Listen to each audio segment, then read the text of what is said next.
खबर गाजा की है, जहां पर बीते 599 दिनों से जंग जारी है। हां, बीच में कुछ महीनों के लिए सीज फायर जरूर हुआ, लेकिन अब एक बार फिर से इजराइल ने अपना ऑपरेशन गाजा में शुरू कर दिया।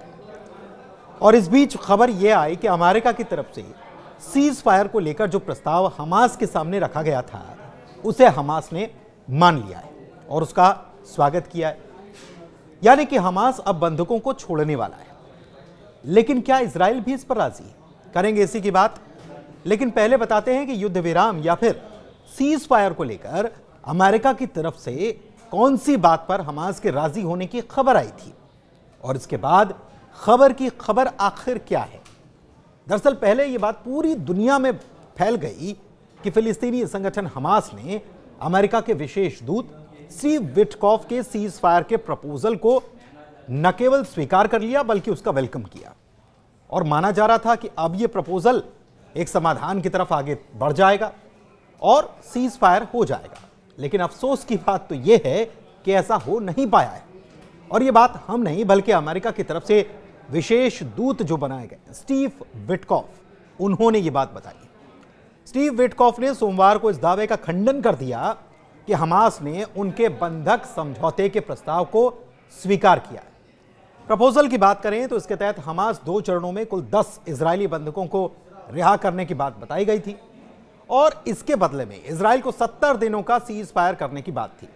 इतना ही नहीं, प्रपोजल में यह भी था कि इजराइल को गाजा से अपने कुछ सैन्य टुकड़ियों को हटाना होगा। इसके साथ ही कई फिलिस्तीनी कैदियों को रिहा करना होगा जो लंबे वक्त से इजराइल की जेलों में कैद हैं। माना यह जा रहा था कि अगर सीज फायर लागू हो जाता है तो गाजा में जो हालात लगातार बिगड़ते जा रहे थे उसमें कुछ तो सुधार देखने को मिलेगा।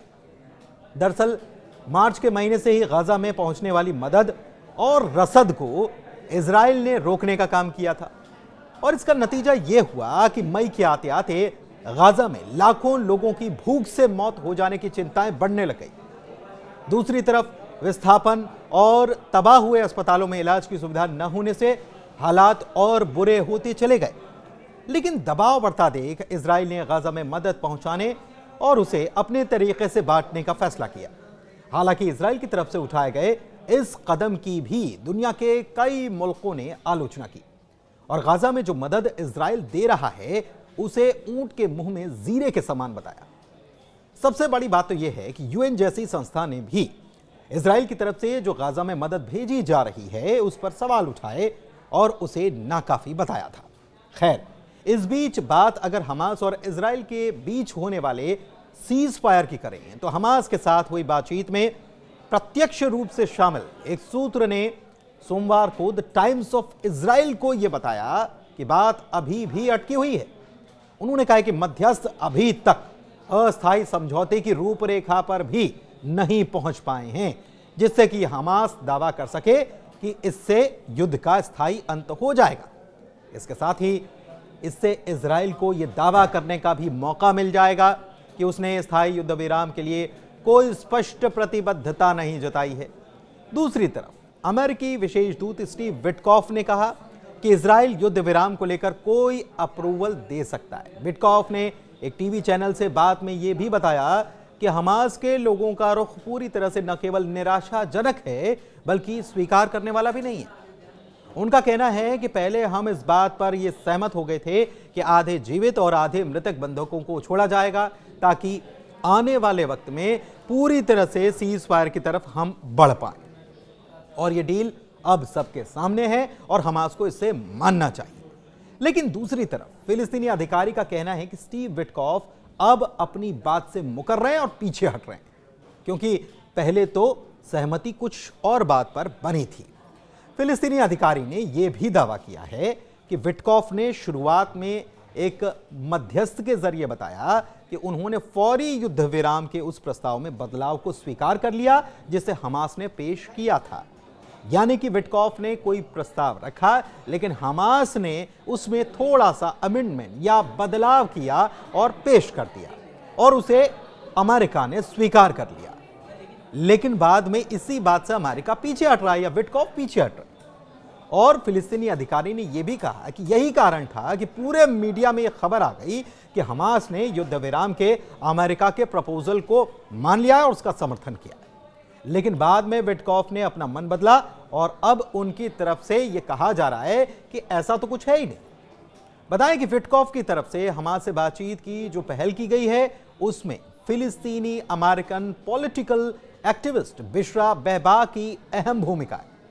वो बीते एक हफ्ते से दोहा में है और अमेरिका और हमास के बीच बातचीत के लिए लगातार काम कर रहे हैं। इसमें दिलचस्प मोड़ और भी आया। हिब्रू मीडिया आउटलेट की तरफ से यह कहा गया कि सीज फायर पर बात करने वाले बेहबा ने हमास से उस प्रस्ताव से आगे बढ़कर बात की जो अमेरिका की तरफ से तैयार किया गया था, यानी कि इसमें कुछ चीजें उनकी तरफ से ही जोड़ दी गई और मामला इसलिए बिगड़ा हुआ है, यह कहा गया। लेकिन इस बीच एक फिलिस्तीनी अधिकारी की तरफ से और बड़ी बात कह दी गई और यह बताया गया कि अगर नेतन्याहू युद्ध को पूरी तरह से खत्म करने के लिए राजी हो जाते हैं तो सारे बंधकों को फौरन रिहा करने के लिए हमास तैयार है। लेकिन नेतन्याहू ऐसा नहीं चाहते और वो युद्ध को अपनी सत्ता को बचाने तक के लिए खींचने पर अड़े हुए और दुनिया के सामने ये दिखा रहे हैं कि अगर हमने युद्ध रोका तो हमास फिर से ताकतवर हो जाएगा। दरअसल सोमवार को नेतन्याहू ने एक वीडियो बयान में कहा कि उन्हें उम्मीद है कि वो गाजा में बंधकों के संबंध में आज या फिर कल कोई घोषणा कर देंगे। इसके बाद जाहिर सी बात है वो लोग बेचैन भी हो गए और उन लोगों के मन में एक उम्मीद भी जागी कि कुछ बड़ा होने वाला है। जिन परिवार के लोगों को हमास ने बंधक बना रखा है उनकी बात कर रहे हैं। उन्होंने इसे लेकर पूछताछ शुरू कर दी कि सरकार आखिर करने क्या जा रही है या क्या अहम खबर आने वाली है। लेकिन बाद में पीएम ऑफिस से यह साफ किया गया कि हम अपने बंधकों को मुक्त कराने का प्रयास जारी रखेंगे और ऐसा नहीं कर पाते तो उम्मीद है कि आने वाले दिनों में तो हम ऐसा कर ही लेंगे। हालांकि इस सब के बीच इजराइल के ऊपर दबाव लगातार बढ़ रहा है। गाजा में सैन्य अभियान को रोकने के लिए दुनिया के कई देशों ने इजराइल को कहा है और कई ने तो कड़े कदम उठाने की बात तक कह डाली। ब्रिटेन की बात करें तो ब्रिटेन ने इजराइल से अपना ट्रेड एग्रीमेंट रद्द कर दिया। वहीं जर्मनी भी नाराज है। जर्मन चांसलर फ्रेडरिक मर्ज ने गाजा पर बड़े पैमाने पर हवाई हमलों की आलोचना की। वहीं जर्मनी के विदेश मंत्री जोहान वेटफुल ने यह चेतावनी दी कि बर्लिन इस बात पर चर्चा करेगा कि असहनीय स्थिति से निपटने के लिए क्या कदम उठाए जाए। कहा तो यह भी जा रहा है कि जर्मन चांसलर इस सप्ताह गाजा के मुद्दे पर इजराइल के प्रधानमंत्री बेंयामिन नेतन्याहू से बातचीत करने का प्लान कर रहे हैं। हालांकि जब यह सवाल हुआ क्या इजराइल को जर्मनी की तरफ से हथियारों का निर्यात जारी रहेगा तो इसका जवाब नहीं दिया गया। लेकिन फिलहाल जो गाजा को लेकर स्थिति बनी है, पहले खबर यह आई कि अमेरिका ने एक प्रस्ताव दिया, हमास के सामने रखा, हमास ने उसे स्वीकार कर लिया और हमास इसके लिए मान गया कि वो बंधकों को रिहा कराएगा और ये प्लान है।